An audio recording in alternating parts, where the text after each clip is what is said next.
Aprender antropologia. François Laplantine. Antropologia social.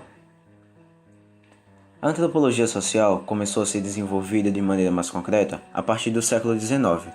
Em sua primeira fase, o objeto de estudo da antropologia social era a sociedade pré-industrial. No entanto, através da evolução social, esta ciência também expandiu seu campo de estudo. Os profissionais que trabalham no campo da antropologia social são especialistas em explorar o conhecimento cultural de um povo. Por exemplo, o estudo do antropólogo social pode abordar questões específicas, como a fé, as formas de relação social, os valores e crenças que estruturam a ética social de um povo. Um dos métodos de investigação realizados por antropólogos sociais é a observação direta, que é fundamental para reunir dados objetivos. O ser humano é um ser cultural. Ou seja, a inteligência, a razão, a sensibilidade e a vontade são habilidades essenciais para a compreensão da vida humana. Qual a diferença entre a antropologia social e a antropologia cultural? Bem, o social é a totalidade das relações que os grupos mantêm entre si dentro de um mesmo conjunto, e para com outros conjuntos também hierarquizados. A cultura, por sua vez, não é nada mais que o próprio social, mas considerado dessa vez sob o ângulo dos caracteres distintos que apresentam os comportamentos individuais dos membros desse grupo, bem como suas produções originais.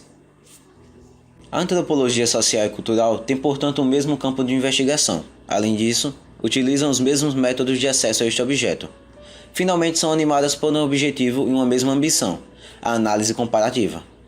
Mas o que se compara no primeiro caso é o social enquanto sistema de relações sociais, sendo que no segundo trata-se do social tal como pode ser aprendido através de comportamentos particulares dos membros de um determinado grupo.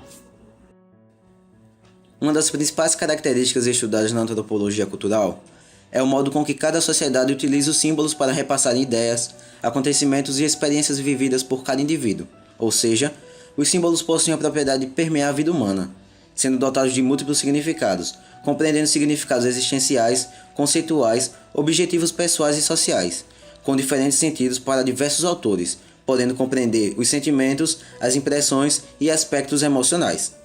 Por exemplo, para algumas pessoas a religião representa uma forma de manipulação da massa populacional, enquanto para outros pode significar um estilo de vida. Antropologia estrutural.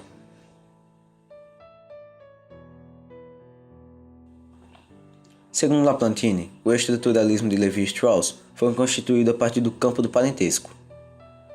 Para Lévi-Strauss, existem características culturais universais, e essas estruturas variam conforme os materiais ao qual o pensamento se aplica e com os quais constrói significados.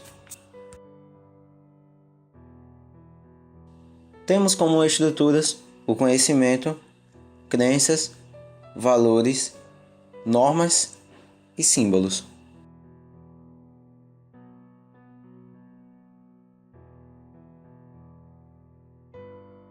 O parentesco é considerado por Lévi-Strauss como uma linguagem, porém não se pode compreendê-lo, fazendo análise ao nível dos termos pai, filho e tio materno em uma sociedade matrilinear. É preciso colocar-se no nível das relações entre esses termos, regidas por regras de trocas análogas às leis sintáticas da língua. No campo do parentesco, temos como exemplo de estrutura a proibição do incesto, que por ser uma estrutura varia de cultura para cultura. A antropologia dinâmica tem um eixo na pesquisa antropológica contemporânea, que se situa no campo sociológico e que procura estudar as relações de poder. Sua tendência tem uma reação com uma orientação, do ponto de vista conservador, e é encontrado nos 4 polos antropológicos, sendo eles o social, o simbólico, o cultural e o estrutural. A antropologia simbólica possui alguns objetos de estudo, como o contexto socio-histórico. E temos um exemplo: a bomba de Hiroshima, lançada sobre o Japão, que antecipou o fim da Segunda Guerra Mundial.